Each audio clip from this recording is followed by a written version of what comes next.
Nesse vídeo eu quero trazer para você um assunto que é muito importante do ponto de vista de gestão da pequena empresa. Eu vou falar sobre organograma. E quando a gente fala de organograma, pode ser que você tenha em mente que só a empresa grande precisa ter organograma.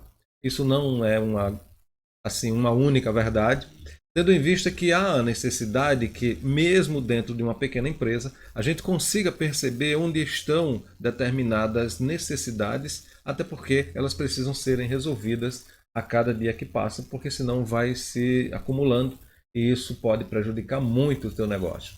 Então fica comigo que nesse vídeo eu vou te mostrar, vou trazer para você algumas questões, alguns pontos que precisam ser observados no momento que você vai fazer a gestão da tua empresa do ponto de vista do organograma, da organização da estrutura da tua empresa. Então vamos à primeira questão.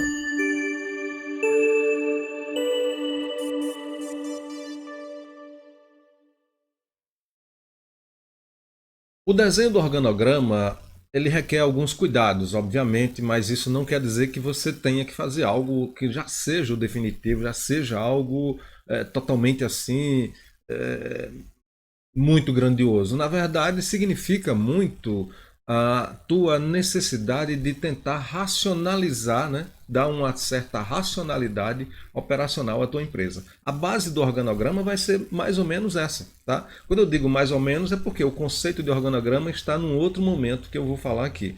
Então você precisa criar algo, uma estrutura que possa ser apresentável e que tenha uma certa racionalidade operacional dentro da tua empresa. Então você vai precisar, antes de desenhar o organograma, você vai precisar parar um pouquinho e pensar numa condição onde você avalie a tua empresa de uma forma mais, digamos que sistêmica, você possa perceber a empresa como um todo. Se isso acontece com facilidade, se você consegue fazer isso com facilidade, então você já está, digamos que vencendo o primeiro passo para desenhar, para contextualizar de forma racional a tua empresa dentro de um desenho, seja ele qual for, não interessa quantas áreas você tenha disponível na tua empresa. O segundo ponto é que você precisa avaliar quais são as competências das pessoas que estão ao seu lado, as pessoas que colaboram, né? Daí a ideia de colaborador. As pessoas que colaboram com a gestão da tua empresa, seja qual for a área que ela atue. E por outro lado, você vai precisar do terceiro ponto, que são as responsabilidades. Então você vai precisar definir as responsabilidades. De quem são as responsabilidades sobre a área X, a área Y, a área Z. Então eu defini, por exemplo, olhando de cima a minha empresa, eu tenho ali uma visão sistêmica e eu avalio quais são as áreas que realmente eu preciso ter. Defini isso, aí agora eu vou precisar selecionar, e aí a ideia de selecionar é trazer as pessoas certas para o local certo. E, consequentemente, com isso eu estou analisando as competências das pessoas que me ajudam, que me auxiliam, que colaboram com a minha empresa. E por último, e do ponto de vista mais de transformar o seu negócio em cada vez algo mais estratégico, eu vou precisar definir, você vai precisar definir, quais são as responsabilidades dessas pessoas que eu já identifiquei, que se identificam, que estão associadas a determinadas áreas e que têm competências para isso.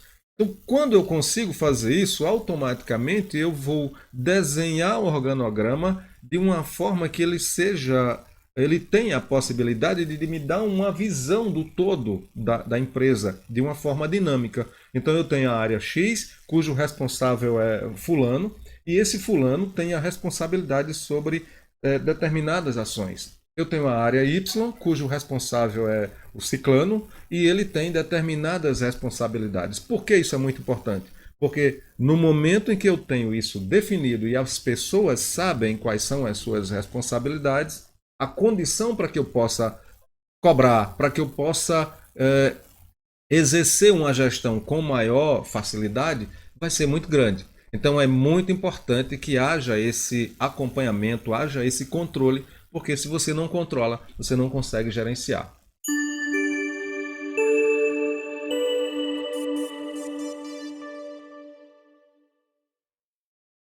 Nesse ponto, a gente precisa iniciar, digamos que com uma determinada recomendação. Ou seja, sempre que for discutir organograma, sempre que você for desenvolver esse organograma, é importante que você atente para trazer para essa discussão, e é muito importante fazer isso com uma quantidade de pessoas que seja suficientemente responsáveis pelas ações dentro da gestão da tua empresa.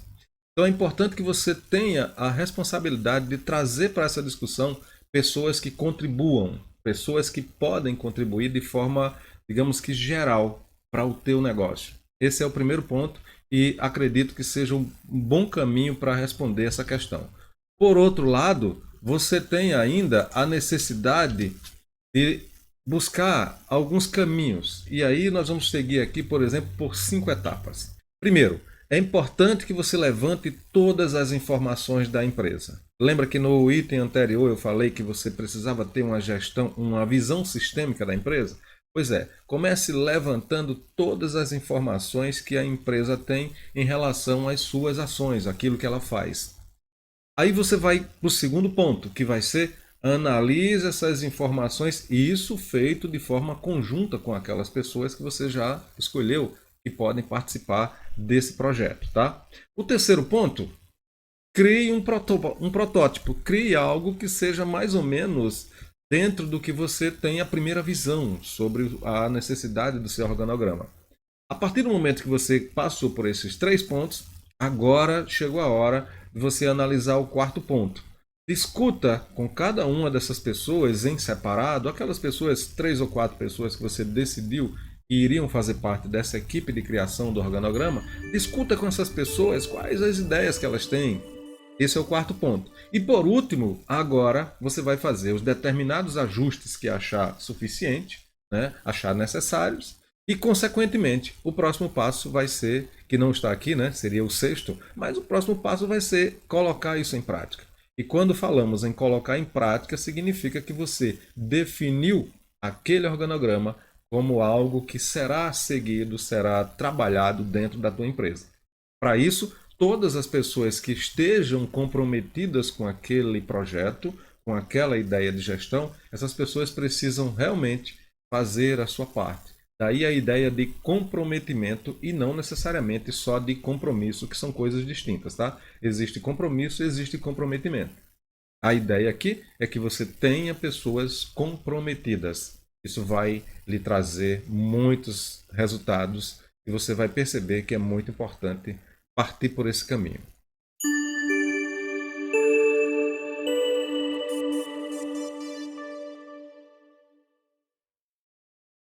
Uma empresa é um organismo vivo, né? A empresa ela tem as suas, digamos, as suas condições para poder sobreviver a um mercado que é muito dinâmico. Então a empresa precisa ser dinâmica também. Daí não dá para simplesmente você tomar uma decisão num determinado momento e achar que aquilo vai valer para o resto da vida. Então é importante essa visão, a gente precisa compreender isso. Então, não necessariamente aquele organograma que você desenvolveu estará, digamos que, atualizado a vida toda. Você precisa criar um determinado momento para voltar naquela discussão, talvez inserir outras pessoas no grupo, talvez refazer esse grupo de forma que você tenha, a cada momento que for fazer essa alteração, tenha um crescimento. Isso é muito importante. Então, entendendo que a empresa é um organismo vivo e, portanto, precisa se atualizar. O organograma também não pode ser algo totalmente estático a vida toda. Apesar de que o conceito de organograma está relacionado a uma figura, uma imagem. Vamos imaginar aqui um retrato de alguém que estava naquela posição naquele momento. Só que aí depois a pessoa teve um movimento, ou seja, um organismo vivo se movimenta, consequentemente em função das ações do tempo, vai se movimentar e vai estar de outra forma num outro momento. E isso também vai acontecer com a empresa. Então é muito importante estabelecer períodos para que haja uma atualização do organograma. E por que isso é necessário? Porque a empresa muda, muitas vezes ela busca novos mercados, ela busca novos segmentos, ela busca novas formas de executar determinadas ações que serão necessárias inserir pessoas nessa estrutura. Então é importante que isso aconteça. Até porque, com o passar do tempo, as coisas vão acontecendo. Isso é normal dentro de uma empresa e nós sabemos que acontece diariamente. Além disso, existem os fatores que vamos considerar aqui como informais. Isso aqui é muito importante. Você cria organograma, você estabelece uma relação formal da empresa, mas você não tem como controlar as relações informais dentro da empresa. E o que são relações informais? Isso é como uma questão familiar. Existem os filhos, consequentemente, vão tender a terem os seus procedimentos com base naquilo que eles percebem que os pais fazem. Né? Então, nesse sentido, é preciso compreender que dentro da empresa existe uma cultura e essa cultura ela pode seguir o caminho da formalidade, mas ela também irá seguir o caminho da informalidade. Se essa informalidade tiver mais influência do que a formalidade, consequentemente, essa empresa vai ter uma situação meio que delicada para se resolver na sua gestão. Mas esse é um assunto que nós trataremos num vídeo um pouquinho mais adiante. Nesse momento, o que nós precisamos compreender é que haja a necessidade dentro da tua empresa para que você desenhe a tua estrutura e tente segui-la, mas entenda que é preciso fazer determinados ajustes em tempos que você pode definir. Mas, Zenóbio, quanto tempo é necessário? Pode ser 6 meses, pode ser 1 ano, pode ser 2 anos. Esse é um fato que você vai precisar definir dentro da tua organização, dentro da tua estrutura.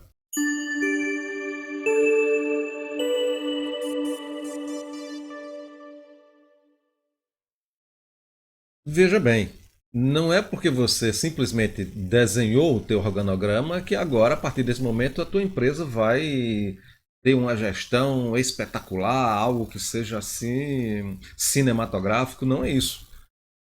Em algum momento você vai precisar perceber que existem outras ações a serem desenvolvidas e ela vai ser no momento seguinte. Então, o organograma é apenas parte das ações que você vai precisar fazer dentro da tua empresa. Portanto, não se trata de algo estático que simplesmente você vai resolver aquele problema, aquela situação e vai caminhar o resto da tua vida como se fosse algo assim espetacular. Já dissemos, inclusive, que é necessário que hajam ajustes no organograma, na estrutura organizacional da sua empresa. E, portanto, isso já está dizendo que, em momento algum, você vai partir da ideia de que criou o organograma, agora você já pode deitar e esperar que a empresa vai caminhar sozinha, sem que hajam outras ações. Isso não é verdade. A partir do momento que eu tenho o organograma, eu apenas determinei quais as áreas da minha empresa, o que é preciso fazer e de quem são ou quais são as pessoas responsáveis por cada uma daquelas áreas. Agora eu posso trazer essas pessoas para pensarem comigo qual vai ser a melhor forma de gerir a minha empresa. Você pode fazer isso e deve fazer. É recomendado que você faça isso. Aquelas pessoas que já assumiram uma responsabilidade em uma determinada área, ou muitas vezes em mais de uma área, essas pessoas têm a responsabilidade, mas elas têm também a condição de lhe auxiliar no processo do planejamento estratégico. E aí, no planejamento estratégico, você vai compondo aquela equipe, você vai trazer essas pessoas para que elas possam lhe ajudar a definir quais os objetivos da empresa. Com isso, você vai ter um maior comprometimento dessas pessoas e elas vão ser corresponsáveis pelas ações, pelos objetivos, pelas metas, pelas ações em particular, porque todo plano de ação ele vem acompanhado todo planejamento vem acompanhado de um plano de ação e essas ações terão que ser de responsabilidade daquelas pessoas que são responsáveis também pelas áreas da estrutura da tua empresa. Perceba que uma coisa está muito ligada à outra. A partir do momento que eu tenho as pessoas que são responsáveis pelas áreas da minha empresa, nesse momento eu posso usar essas pessoas do ponto de vista operacional, né, do negócio, eu posso usar a capacidade que essas pessoas têm para transformar cada vez mais a minha empresa e com isso me impulsionar, digamos assim, impulsionar a minha empresa para um outro patamar, que é o que é necessário se fazer, né? É uma coisa necessária. A empresa precisa crescer para poder se perpetuar no mercado. Ninguém constitui um negócio simplesmente para daqui a 6 meses fechar e partir para outro. Esse não é o propósito, pelo menos convencional, não é o propósito de um empresário, de um empreendedor. Ele precisa sim constituir um negócio, mas precisa pensar na longevidade. E não se vai longe sem a capacidade de fazer cada vez melhor. O mercado vai exigir isso e você precisa ter a capacidade de transformar a tua empresa para uma nova, digamos, um novo patamar, para que ela consiga entregar cada vez mais aqueles produtos ou serviços que o mercado tem como expectativa receber. Essa é a grande regra, esse é o grande jogo, digamos assim. Então é preciso que você esteja atento a todas essas questões.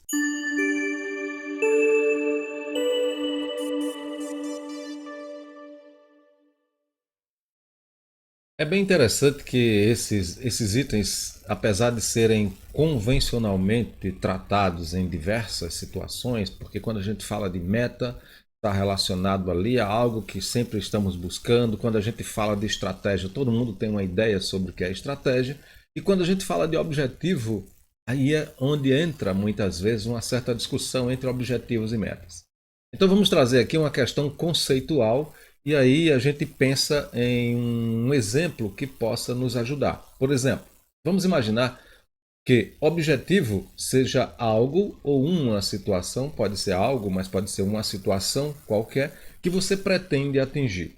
Então é como se você pensasse que, por exemplo, próximo ano eu vou perder peso. Esse é um objetivo, você definiu como objetivo que você quer perder peso. Mas você não definiu, por exemplo, quantos quilos. Por quê? Porque vai precisar que você faça uma determinada análise, por exemplo, para eu preciso perder quantos quilos? 5, 10, 15, 20.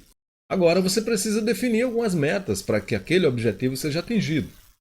E aí você precisa analisar o seguinte, ora, se eu preciso perder 50 quilos, né, dependendo do meu peso atual e da minha necessidade de perder peso, que já é um objetivo que eu defini, eu preciso perder, ano que vem, eu quero perder 20 quilos. Agora sim, a minha meta é perder 20 quilos no ano que vem. Observe, o meu objetivo era perder peso, mas a minha meta é perder 20 quilos. Mas pode ser que para outra pessoa 20 quilos já seja demais, porque a pessoa não tem tantos quilos a mais do ponto de vista da necessidade dela e do corpo que ela tem. Aí pode ser que a meta dessa outra pessoa, que o objetivo também é perder peso, mas a meta dela é perder 5 quilos. Percebe a diferença? Como a empresa dizer, olha, o meu objetivo é aumentar o faturamento. Eu quero ampliar o faturamento. Agora, a minha meta pode ser, ano que vem, eu quero aumentar o meu faturamento, a minha receita da empresa em 10%. Ok? Mas pode ser que você tenha como objetivo aumentar a receita no ano que vem e como meta você tenha aumentar a receita nos primeiros 6 meses de 2000 e seja lá quanto for. Nos primeiros 6 meses do próximo ano, eu quero aumentar a minha receita em 5% ao mês. A ideia aqui é que você compreenda a diferença entre objetivos e metas.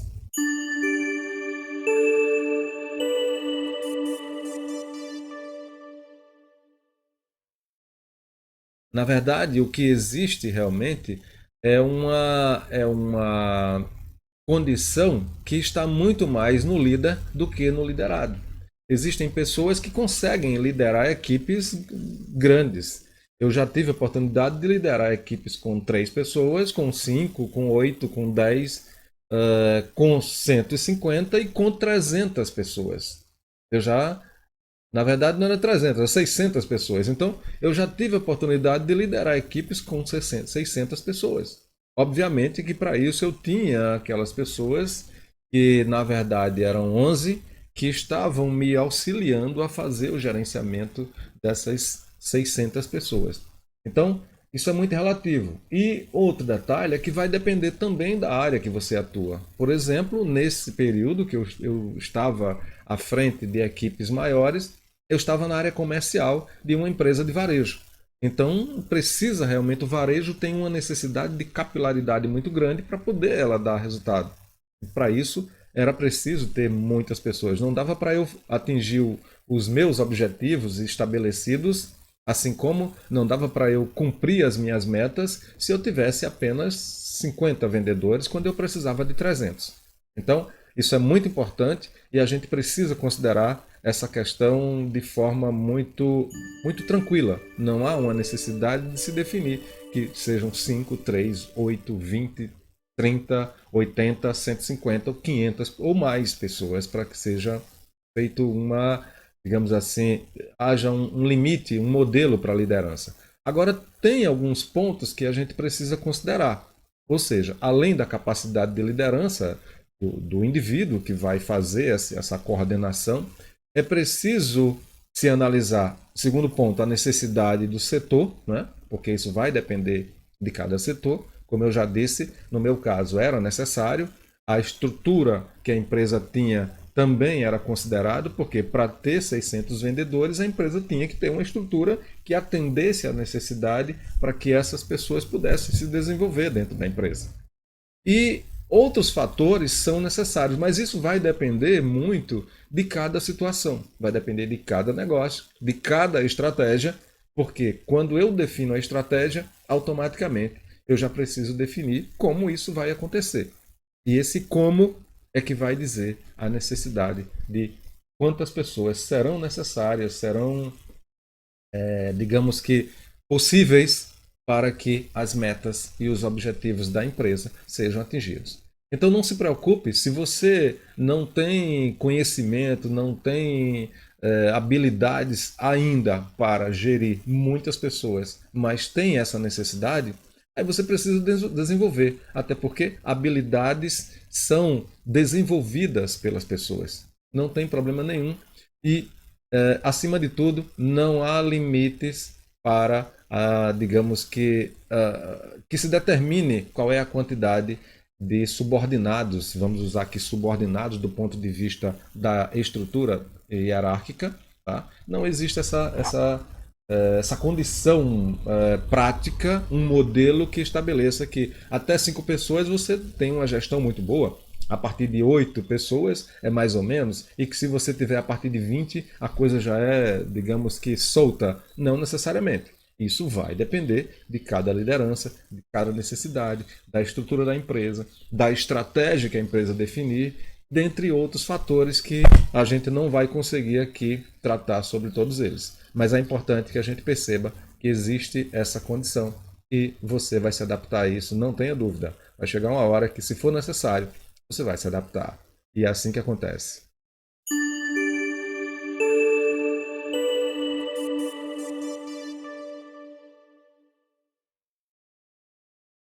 Na verdade, isso não é muito claro, tá? Não existe, eu diria que não necessariamente, né? Para a resposta dessa questão aqui. Agora existe o seguinte: comumente essa ideia da centralização ou descentralização, ela acaba sendo um reflexo da cultura da empresa. Então, uma empresa cujo dono é centralizador, ele precisa tomar conhecimento de tudo que acontece na empresa. Faltou fósforo para acender o fogão lá na copa. Ele precisa saber e autorizar a compra de uma caixa de fósforo. Faltou papel higiênico no banheiro. Ele precisa saber, porque senão não vai existir papel higiênico no banheiro. Então, esse tipo de cultura, ela acaba sendo reflexo também. Aliás, ela acontece porque ela vem do proprietário, do principal gestor da empresa. Se ele é centralizador, a empresa tende a ter uma cultura centralizadora. Zenóbio, isso é bom ou é ruim? Na verdade, não existe uma regra. É bom e é ruim. Então, existem fatores que são positivos, mas existem fatores que são negativos.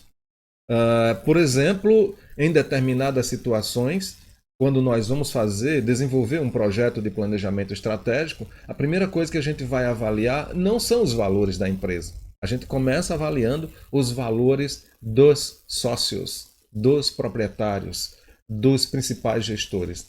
Por quê? Porque entendemos que quando você avalia de forma mais concreta a cultura, o ponto de vista da pessoa que é quem comanda a empresa, automaticamente nós já começamos a perceber qual vai ser qual é a tendência dos valores da empresa que, consequentemente, irão afetar na cultura organizacional. E isso tem digamos que uma forma de fazer para que a gente, e tem um porquê também, né? Para que a gente consiga, num outro momento, perceber se tem alguma coisa que não está muito alinhado entre os valores da empresa e os valores dos sócios. Porque a gente já sabe que isso vai afetar na cultura e, consequentemente, vai ser um reflexo também na gestão. Então é muito importante que a gente entenda claramente que não existe uma, uma regra que estabeleça se ser centralizado ou ser descentralizado é bom ou ruim. A gente sempre vai ter pontos positivos, mas também vai ter pontos negativos, seja qual for a forma com que você possa trabalhar. Agora, tem um outro ponto que precisa ser muito, digamos, considerado nessa questão aqui. É que a, a opção que for escolhida para a empresa, ou seja, a cultura que for disseminada dentro da empresa, ela precisa ser trabalhada. Você não vai conseguir mudar a cultura de uma situação para outra, mas precisa trabalhar determinadas lacunas que vão existir tanto no modelo quanto no outro, e essas lacunas precisam ser transformadas em oportunidades de melhoria. É aí onde entra um trabalho de consultoria que é preciso fazer em determinadas instituições, porque é muito comum que a gente tenha uma empresa com alguns problemas sendo apresentados e depois a gente começa a perceber e vai identificar na prática que o problema pode estar no dono, pode estar no principal executivo.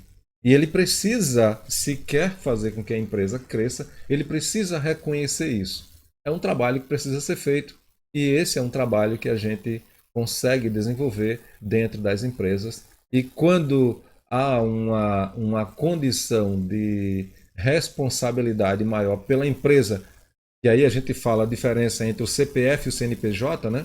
Você está mais preocupado com o CNPJ do que com o CPF, as coisas acontecem com mais facilidade. Quando você tem mais preocupação com o CPF do que com o CNPJ, aí há uma dificuldade maior. Por quê? Porque muitas vezes o empresário ele quer ter um CNPJ pobre para que tenha um CPF rico. E isso precisa ficar muito claro na mente de quem é empreendedor, de quem é empresário. Qual é a percepção dele sobre CPF e sobre CNPJ?